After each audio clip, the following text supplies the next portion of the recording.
தகவல்களை தானா வரிசைப்படுத்துற ஒரு மேஜிக்க பத்தி தான் நாம இப்ப பார்க்க போறோம்.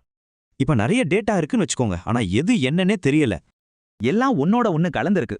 இதுல பேட்டர்ன்ஸ் கண்டுபிடிக்கிறது ரொம்ப கஷ்டம். இந்த மாதிரி குழப்பமான டேட்டாவை கையால பிரிச்சு குழுக்களா மாத்துறதுக்கு ரொம்ப நேரம் ஆகும். ஆனா ஒரு கம்ப்யூட்டர் இத நொடியில செஞ்சு முடிச்சா எப்படி இருக்கும்? சரி வாங்க இது என்னன்னு பாப்போம். இதுக்கு பேரு கே மீன்ஸ் கிளஸ்டரிங். இது என்ன பண்ணும்னா மறைஞ்சிருக்கிற பேட்டர்ன்ஸை தேடி அதுவே குரூப்ஸை உருவாக்கிடும். சரி, இந்த பவர்ஃபுல் டெக்னிக்க நிஜ வாழ்க்கையில எங்கெல்லாம் யூஸ் பண்றாங்க? வாங்க கேமின்ஸ் எப்படி வேலை செய்யுதுன்னு ஒரு 3 சூப்பரான உதாரணங்களை பார்க்கலாம்.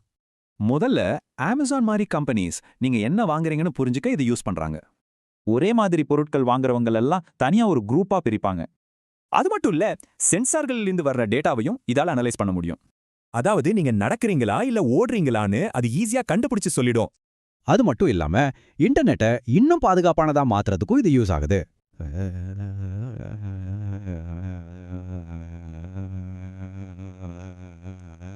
நிஜமான யூசர்ஸ் யாரு, கம்ப்யூட்டர் பாட்ஸ் யாருன்னு இது அழகா பிரிச்சு காட்டிடும். அப்போ இதோட முக்கியமான பாயிண்ட் என்ன தெரியுமா? லேபிளே இல்லாத ஏகப்பட்ட டேட்டாவை ரொம்ப யூஸ்ஃபுல்லான தகவலா இது மாத்துது. நினைச்சு பாருங்க, நம்ம கிட்ட இருக்கிற டேட்டால இன்னும் என்னெல்லாம் ரகசியம் ஒளிஞ்சிருக்கோ.